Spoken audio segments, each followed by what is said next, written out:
எண்ணெய் சூடானே கடுகு போட்டுக்கோங்க. கடுகு பொரிஞ்சிடுச்சு.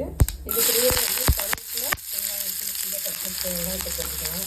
வெங்காயம் ஓரளவுக்கு வதங்கினா போதும். அதுக்கு நம்ம ஏற்கனவே வதக்கி வச்சுருக்க அந்த வெண்டைக்காய் போட்டுக்கலாம்.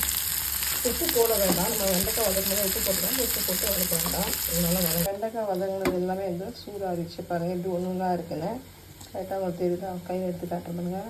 ஸோ இதை வந்து இப்போ வதங்கின வெங்காயம் இந்தளவுக்கு வதங்கினா போதும். இதுக்குள்ளேயே எல்லா போட்டுக்கலாம். வெண்டைக்காயை உப்பு போட்டு வதக்க வேண்டாம். ஏன்னா நம்ம ஏற்கனவே வதக்கும் போது உப்பு ஏற்கனவே வெண்டைக்காய் வெண்டைக்காய் ரொம்ப நேரம்லாம் வதக்க வேண்டாம்.